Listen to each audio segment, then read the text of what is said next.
साल 1950 पीट्सबर्ग, जहां पर हमें ट्रॉय नाम के एक आदमी को दिखाया जाता है जो अपने दोस्त के साथ गार्बेज कलेक्टर का काम करता है। ट्रॉय की जिंदगी ठीक ठाक है। उसके परिवार में उसकी पत्नी और एक छोटा बेटा है जिसका नाम कोरी है।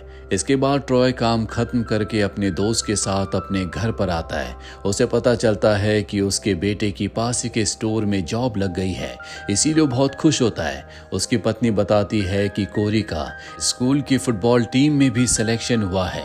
ये सुनकर ट्रॉय को बहुत गुस्सा आता है। वो कहता है कि इसका कोई फायदा नहीं है। ब्लैक लोगों के साथ भेदभाव होता है, उन्हें कभी भी स्पोर्ट्स में सरकार आगे नहीं बढ़ने देती। उसकी पत्नी बताती है कि तुम्हारा जमाना कुछ और था, जमाना अब बदल चुका है, ऐसा कुछ नहीं होता। पर ट्रॉय अपनी पत्नी की बातों पर विश्वास नहीं करता। वो नहीं चाहता कि उसका बेटा कोरी फुटबॉल खेलने में अपना टाइम वेस्ट करे, इसीलिए वो उसके फॉर्म पर साइन नहीं करता। साथ ही उसे बताता है कि जब मैं छोटा था तब मैं बहुत ही अच्छा बास्केटबॉल प्लेयर था, लेकिन मेरे कलर की वजह से कभी मुझे आगे बढ़ने नहीं दिया। उसकी पत्नी कहती है कि तुम्हारे अंदर जो डर, जो घृणा है, मैं नहीं चाहती कि तुम अपने बेटे के अंदर भी वही डालो। मैं चाहती हूँ कि हमारा बेटा फुटबॉल खेले। और वैसे भी उसने फुटबॉल को अपना करियर बनाने के बारे में कभी नहीं सोचा, बस वो स्कूल की फुटबॉल टीम में खेलना चाहता है। साथ ही जिस वक्त में तुम पैदा हुए थे वो दौर कुछ और था, अब दौर बदल चुका है। ब्लैक लोग फुटबॉल, बास्केटबॉल और हर एक गेम में बहुत अच्छा कर रहे हैं। सरकार उन्हें सपोर्ट करती है। उसकी बातों पर ट्रॉय को विश्वास नहीं होता। इन दोनों के बीच में आर्ग्यूमेंट्स होती है। तभी यहाँ पर ट्रॉय का बड़ा बेटा आ जाता है जो कि उसकी पहली पत्नी का बेटा है। दरअसल उसने 2 शादियां की है। उसकी पहली पत्नी की मृत्यु हो गई थी, जिसके बाद उसने दूसरी शादी की। और अब ट्रॉय अपने बड़े बेटे को देखकर बिल्कुल खुश नहीं होता, क्योंकि उसे पता है कि वो जब भी आता है पैसे मांगने के लिए आता है। ट्रॉय उसे पैसे देने से मना कर देता है और कहता है कि तुम्हें काम करना चाहिए। उसका बेटा कहता है कि मेरी वाइफ काम करती है, जल्दी मुझे भी काम मिल जाएगा, मैं आपके सारे पैसे लौटा दूंगा। ट्रॉय कहता है तुम भी मेरी तरह कचरा उठाने का काम करो, तुम्हें अच्छे खासे पैसे मिल जाएंगे। पर उसका बड़ा बेटा कहता है कि मैं पैसे कमाना चाहता हूं, लेकिन इस तरह से नहीं। ट्रॉय कहता है कि तुम एक आलसी इंसान हो जिसे म्यूजिक से प्यार है और म्यूजिक के अलावा तुम कुछ नहीं करना चाहते, इसीलिए तुम्हारे पास कोई काम नहीं है। तुम्हारी मॉम ने तुम्हारी अपब्रिंगिंग बहुत गलत तरीके से की, इसीलिए तुम किसी काम के नहीं रहे। इस बात पर उसके बेटे को गुस्सा आ जाता है। वो कहता है कि मेरी मॉम ने जो कुछ किया वो बिल्कुल सही किया, और जब मेरी मॉम मुझे बड़ा कर रही थी तब तुम कहाँ थे? तुम्हें मेरी मॉम और मुझ पर उंगली उठाने का कोई अधिकार नहीं है। तभी यहाँ पर ट्रॉय की पत्नी आती है और अपने स्टेप सन को, यानी कि ट्रॉय की पहली पत्नी के बेटे को $10 दे देती है, जिसके बाद वो यहाँ से चला जाता है।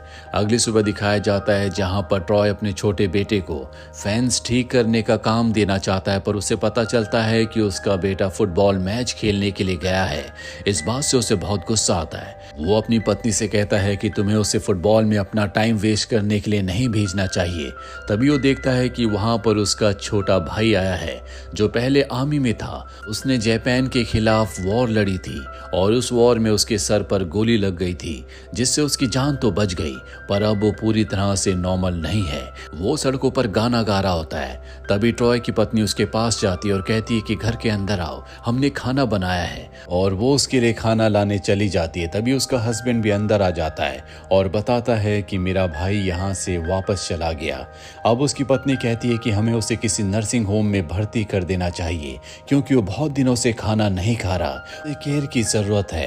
पर यहाँ ट्रॉय के दिल में एक अलग ही गिल्ट होता है। वो कहता है कि मेरे भाई को वॉर के बाद जो $3000 मिले थे, मैंने उन पैसों का ये घर खरीद लिया।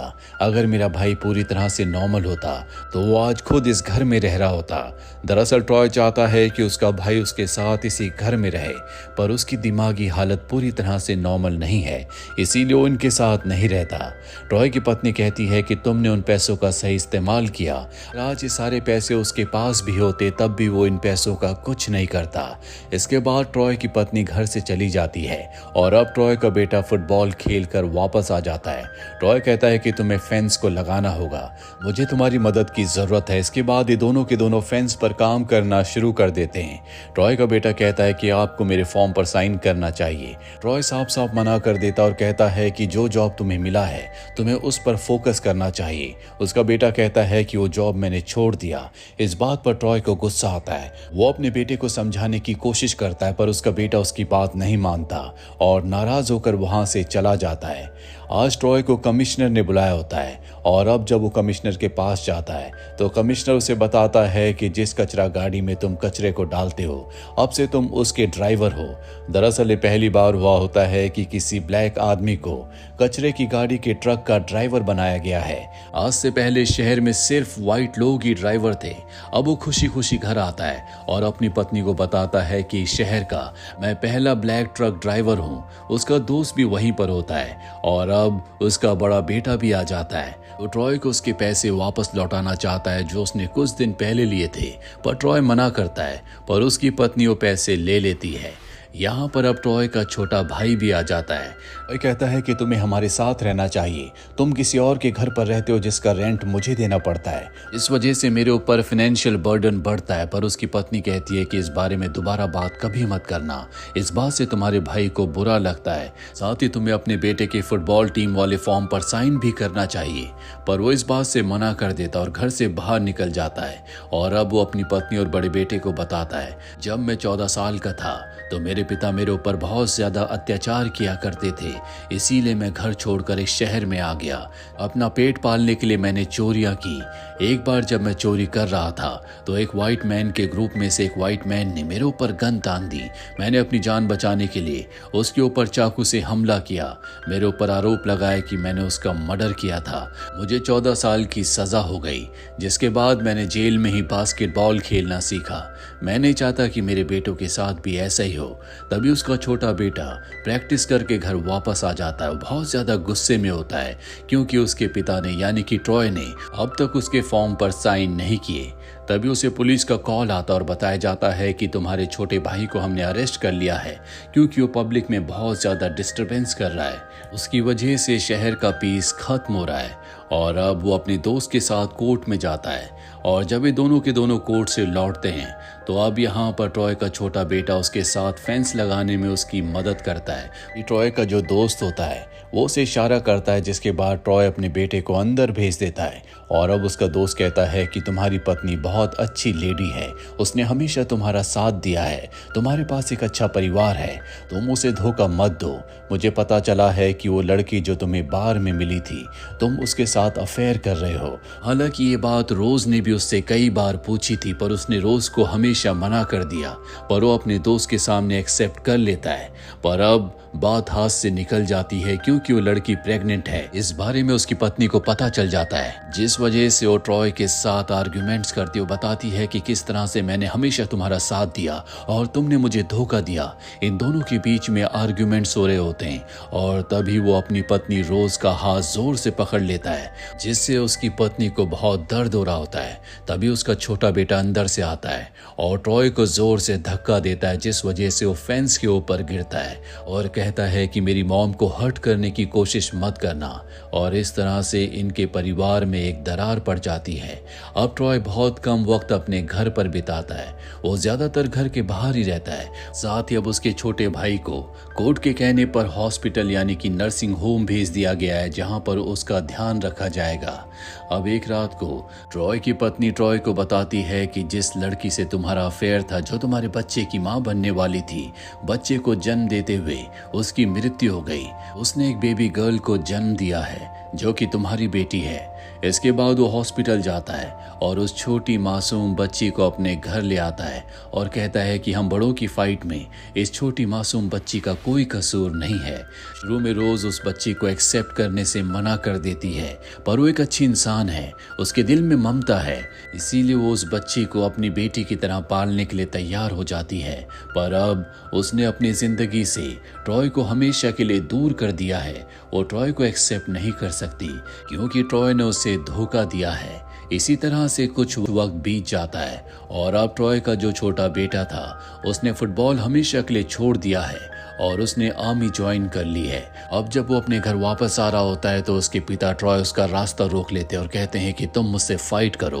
वो उस पर हाथ उठाते हैं, जिसके बाद उनका बेटा भी बेसबॉल के बैट से उन पर हमला करता है, लेकिन ट्रॉय भी उसी के बेसबॉल बैट से उसकी गर्दन को दबाना शुरू कर देते हैं।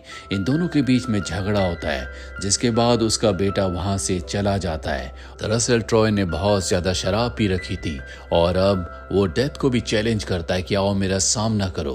दरअसल ट्रॉय ने अपनी सोच के चलते अपने पूरे परिवार को खत्म कर दिया, साथ ही उसका सबसे अच्छा जो दोस्त था वो उससे भी दूर हो गया। 6 साल बीत जाते हैं और अब ट्रॉय की मृत्यु हो चुकी है। उसके छोटे बेटे को फ्यूनरल के लिए छुट्टियां मिलती है, जो कि अब एक मरीन बन चुका है। वो घर वापस आता है। वो 6 सालों के बाद घर वापस आया है, पर वो अपने पिता ट्रॉय के फ्यूनरल पर जाने से मना कर देता है, जिस वजह से उसकी मॉम को बहुत गुस्सा आता है। वो कहती है कि मुझे पता है कि तुम्हारे पिता के अंदर बहुत सारी कमियां थी, लेकिन हमेशा उन्होंने तुम्हारे लिए सबसे बेस्ट करने की कोशिश की। तुम्हें उनके फ्यूनरल पर जाना चाहिए। उसे भी एहसास होता है कि उसकी मॉम सही कह रही है और आज 6 सालों के बाद पहली बार वो अपनी स्टेप सिस्टर को भी देखता है। उसका बड़ा भाई भी वापस आ चुका होता है, जो जेल में था। दरअसल धोखाधड़ी के केस में उसे जेल हो गई थी, पर उसे फ्यूनरल के लिए छोड़ दिया गया है। साथ ही यहाँ पर ट्रॉय के छोटे भाई को भी नर्सिंग होम से छुट्टी मिल गई होती है। वो कहता है कि हमें ट्रम्पेट बजाना चाहिए। उसके पास एक ट्रम्पेट होता है, जिसे बजाकर वो अपने भाई के लिए सेंट पीटर से स्वर्ग के दरवाजे खुलवाना चाहता है। वो 2 बार कोशिश करता है पर सही से नहीं बजा पाता, पर तीसरी बार में वो बहुत अच्छे से बजाता है और तभी बादलों के पीछे से सूरज निकलता है, जिसकी रोशनी ट्रॉय के पूरे परिवार के ऊपर पड़ती है। ट्रॉय का जीवन मुसीबतों से भरा था। उसकी जिंदगी में बहुत कुछ ऐसा था जो कभी किसी से नहीं कह पाया, पर उसने अपनी जिंदगी में बहुत बड़ी बड़ी गलतियां की। आपको ट्रॉय की जिंदगी की कहानी से क्या सीखने को मिला, कमेंट बॉक्स में जरूर लिखें। उम्मीद करते हैं कि ये कहानी आपको पसंद आई होगी।